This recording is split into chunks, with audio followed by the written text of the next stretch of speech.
आदरणीय धर्म प्रेमी बंधुओं, मैंने आपको लास्ट वीडियो में ईश्वर से रूबरू करवाया था। इस वीडियो में मैं आपको भगवान से मिलवाता हूँ। मैं जो भी जानकारी दे रहा हूँ ये पूरे आध्यात्मिक तथ्यों और वैज्ञानिक तथ्यों पर आधारित है। वैज्ञानिकों ने जो अप्रूव किया है, जो सिद्ध किया है, वो जानकारी मैं दे रहा हूँ। इसमें किसी के मन की कोई कल्पना नहीं है। भगवान के बारे में तो जैसे मैंने पहले बता ही दिया था। अब मैं ईश्वर के बारे में बता दिया था, भगवान के बारे में बता रहा हूँ कि भगवान हम जैसे साधारण मानव ही होते हैं। शुरुआत में जब किसी व्यक्ति को भगवान से मिलने की या आध्यात्मिक जगत में जाने की काफ़ी रुचि बढ़ जाती है तो वो ईश्वर की तरफ जाने लगता है। इसमें क्या होता है कि कोई भी व्यक्ति है जो तपस्या करता है, और तपस्या करता है यानी मेडिटेशन करता है, मेडिटेशन करता है यानी ध्यान करता है, ध्यान करता है यानी मन की एकाग्रता बढ़ाता है। इसी को ध्यान करना और इसी को तपस्या करना कहते हैं। आप ठीक से अच्छी तरह से परिचित हैं कि बहुत से लोग, बहुत से ऋषि मुनि, बहुत से विद्वान लोग ने तपस्या करी और तपस्या करके बहुत बड़े पद पे पहुंच गए हैं। जैसे भगवान राम हुए, कृष्ण हुए, भगवान महावीर स्वामी हुए, भगवान गौतम बुद्ध हुए, और महावीर स्वामी से पहले 23 तीर्थंकर हुए, और भी कई अलग अलग पंथों में महापुरुष हुए हैं। तो ये लोग सब महापुरुष हुए कैसे महापुरुष बने? एक साधारण व्यक्ति से। आप महावीर स्वामी को के बारे में आप जानते ही है, गौतम बुद्ध के बारे में आप जानते ही है, रामकृष्ण के बारे में आप जानते ही है।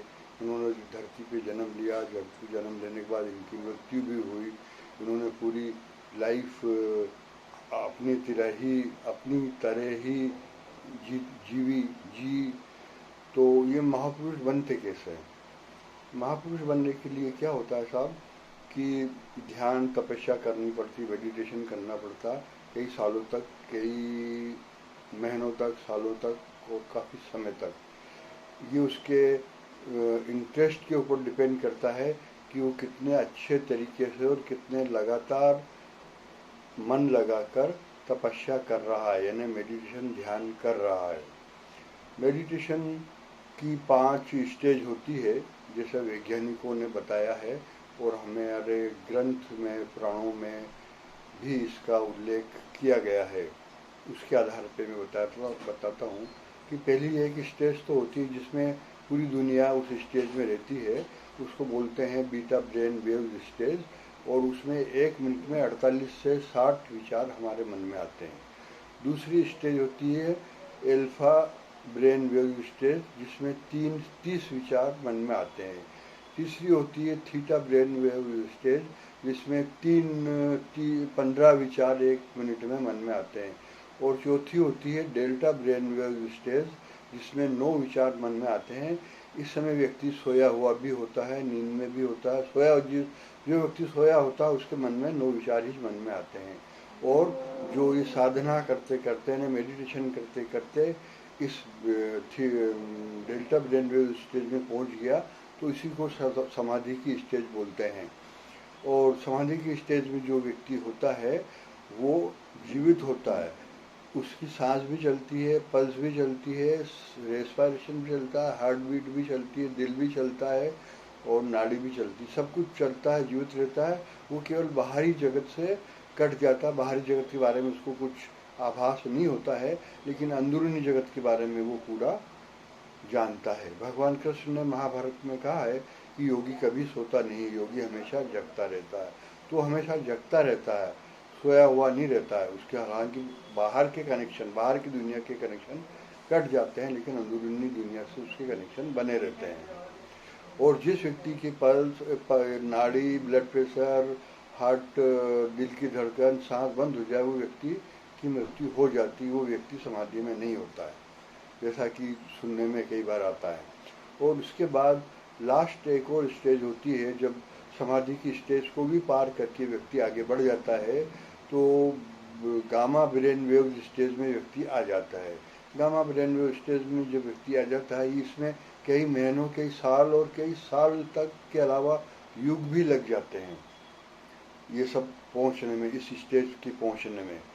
तो जब ये पांचवी स्टेज, चौथी, इसमें गामा ब्रेन वेव स्टेज में व्यक्ति पहुंच जाता है, इन आखिरी स्टेज ध्यान की, मेडिटेशन की में पहुंच जाता है, तो हमारी जो 7 कुंडलियां हैं, सबसे पहले निचली कुंडली जो होती है लास्ट, वो जागृत होती है, एक्टिवेट होती है। उसकी जागृत होने के बाद उससे ऊपर, उससे ऊपर, उससे ऊपर, और सबसे ऊपर जो मस्तिष्क में होती है 7वीं कुंडली, जिसको वैज्ञानिक पीनियल बॉडी कहते हैं, उस पीनियल बॉडी वो एक्टिव हो जाती है। और उसके एक्टिव होने से एक केमिकल पदार्थ का सिक्रेशन, स्त्राव होता है, और जिसको गॉड मॉलिक्यूल कहते हैं। जब गॉड मॉलिक्यूल बन जाता है, निकलने लगता है, तो उस व्यक्ति की 7 कुंडलियाँ जागृत हो जाती है। और ब्रेन, जो अभी हमारा ब्रेन 5 से 10% एक्टिव रहता है, वो 100% एक्टिव हो जाता है। तो ऐसे व्यक्ति को महापुरुष कहा जाता है। और जो व्यक्ति ऐसे महापुरुष होते हैं, उनको भगवान की या देवता की उपाधि दी जाती है। हमारे मंदिरों में जो भी मूर्तियां बनी हुई है, उन्हीं महापुरुषों की मूर्तियां हैं।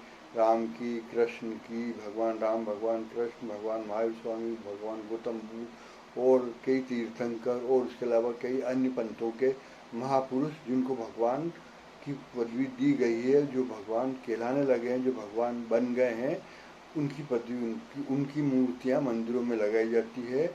और उनकी पूजा, उनके लिए लाखों करोड़ों रुपए के मंदिर बनाए जाते हैं, और उनकी पूजा पाठ की जाती है, आरती की जाती है। उन्हीं को भगवान कहते हैं। ईश्वर के बारे में मैंने पहले बताया था, ईश्वर अलग है और भगवान अलग है।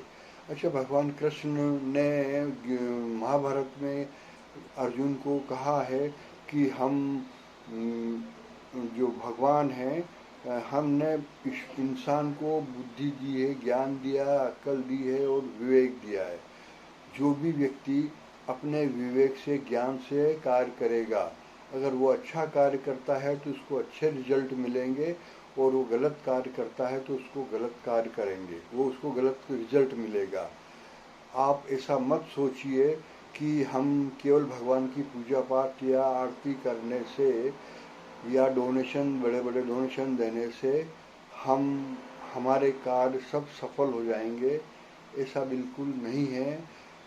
हम जो अच्छे कार्य करेंगे और अच्छे, उसके अच्छे रिजल्ट बनेंगे, कार्य से ही, कर्म से ही भाग्य बनता है, और भाग्य से ही हमारा जीवन चलता है और हमें अच्छे रिजल्ट मिलते हैं। गलत कार्य करेंगे तो गलत भाग्य बनेगा और गलत रिजल्ट मिलेगा। उसके बावजूद भी हम भगवान की चाहे जितनी पूजा पाठ करते रहें, चाहे जितना डोनेशन देते रहें, अगर गलत कार्य कर रहे हैं तो उसका गलत ही रिजल्ट मिलेगा। इसलिए भगवान ये हुए। और भगवान कृष्ण ने ये बात महाभारत में कही, आपने सबने सुनी, सब ज्ञानी हैं, विद्वान हैं, सब जानते हैं। तो अब ये आपके ऊपर, ये आपके चिंतन का विषय है, ये आपके मनन करने का विषय है कि आप अच्छे कार्य करके, अच्छा भाग्य बना के अच्छे रिजल्ट प्राप्त करते हैं, या आप केवल भगवान की पूजा पाठ करके, आरती करके, भगवान को याद करके, अच्छे डोनेशन दे के महान व्यक्ति बनना चाहते हैं, या अच्छे कर्म करके अपना अच्छा भाग्य बनाना चाहते हैं। ये आपके चिंतन का, मनन का विषय है। इस पर मैं कोई कमेंट नहीं करना चाहता हूँ। तो ये भगवान के बारे में पूरी जानकारी है। हालांकि भगवान मंदिर में बैठे हैं, मूर्तियाँ हैं, मंदिर भव्य है, लेकिन भगवान की लीला का कोई पार नहीं है। भगवान का मंदिर तो छोटा है, ईश्वर का मंदिर भी छोटा है, छोटी सी जगह बैठे हैं, छोटी सी मूर्तियाँ है, लेकिन भगवान की और ईश्वर की जो महिमा है उसका कोई पार नहीं है। वो हजारों ग्रंथ लिखने के बावजूद भी उनकी महिमा का पार हम कोई नहीं पा सकते हैं। इसलिए भगवान की कोई सीमा नहीं है, कोई अंत नहीं है। इसलिए आप जो भी अब निर्णय करें, चिंतन करें, मनन करें कि कैसे आपको अपने जीवन में प्रोग्रेस करनी है, अपना भाग्य अच्छा बनाना है, ये आपके विचारों पर, आपके मनन पर, आपकी इच्छा पर, आपके विवेक पर निर्भर करता है कि किस तरह से आप अच्छा जीवन जीना चाहते हैं, अच्छा रिजल्ट, अच्छा भाग्य बनाना चाहते हैं। धन्यवाद।